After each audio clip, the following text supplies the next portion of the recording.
Hey girls, you want to see the new chicken dance?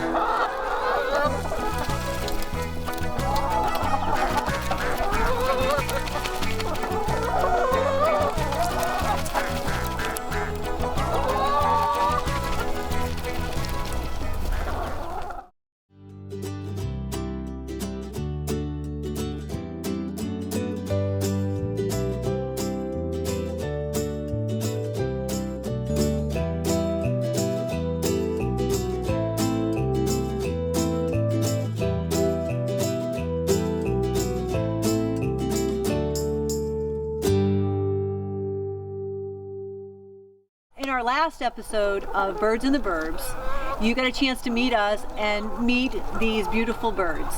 In today's episode, we're going to be talking all about the chicken challenge. When Bill suggested we get chickens, all I could think of were the challenges of owning these birds. We're a very busy family, and all I could think of is that we're going to be tied down, and I didn't know anything about raising chickens. The only thing I really do remember is there was a very lively dinner conversation that went a little bit like this. I think that we should get chickens. One, we don't know anything about chickens. We always had chickens growing up. All right, the dog ate the chickens, but... Think about it for a second. Little baby chicks, they're so cute. Okay, I get that you want to take care of the chicks, but who's going to take care of the chickens? John. Our neighbor. Do you remember Graham ever mentioning chickens? No, there was never any mention. Was this something like a little dream? Tim, you're saying that you wouldn't want a little baby chick. I would want a little baby. Actually, it's not a horrible idea. No, it's a bad idea. Are you kidding? A little baby chick. After a lot of consideration, we've decided we're going to get 12 chickens.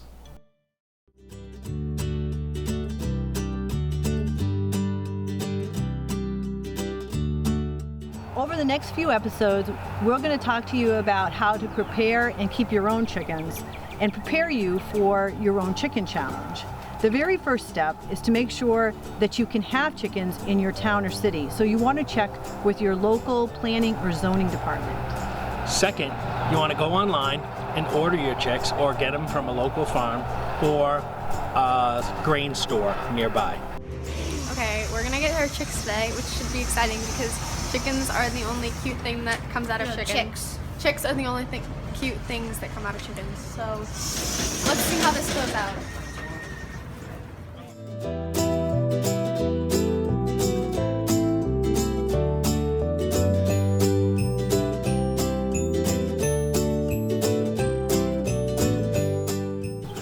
You want to consider what breed you're getting. Most suburban farmers want to choose a breed that's fairly quiet. That would be a Rhode Island Red, a New Hampshire Red, or Plymouth Rocks. Those three breeds are quite quiet. We chose New Hampshire Reds because they work well in the New England climate. Our decision has paid off. Even the harsh winters, as long as our birds are fed and hydrated, warm, and given light, we get a good egg production.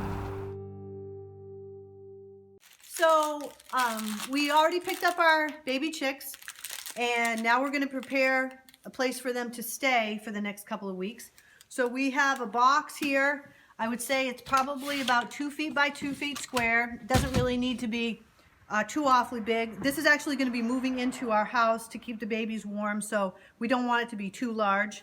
So to prepare it, we're going to take some shavings that I have. We use these shavings for the coop, for the regular birds. These are just shavings. Again, you can get these at the supply store to see the birds and everything. So, coop.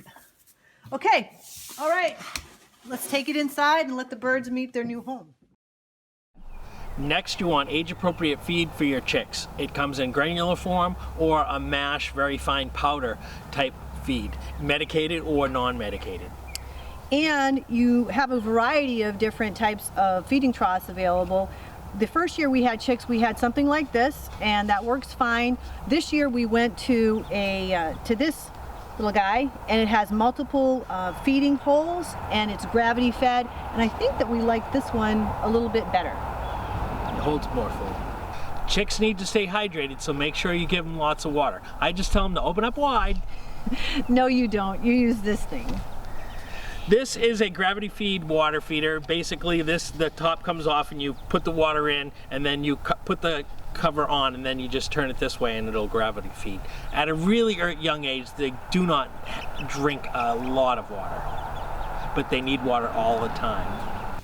Chicks need to be kept very warm for the first part of their life. In fact, they need to be just under 100 degrees. You'll drop their temperature 5 degrees each week. Until the 9th week, you'll need to keep it around 65 or above from the remainder of their lives.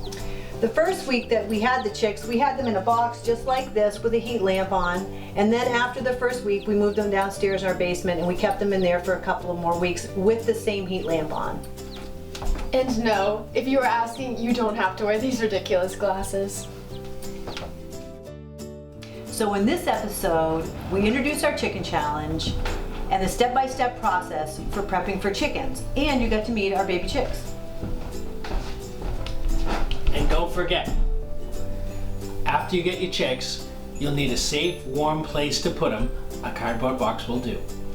Their chicken feed, water, a heat lamp, and of course these really cool safety heat goggles. No, you don't need those safety goggles. Those are not necessary. Anyway, join us next episode when we show you how our baby chicks have grown into these awkward, gangly teenagers, and they're a lot like kids.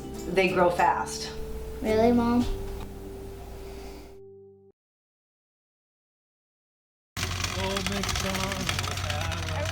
Dollar Tree? I want to see. No! We're going to Dollar Tree. I want to get candy.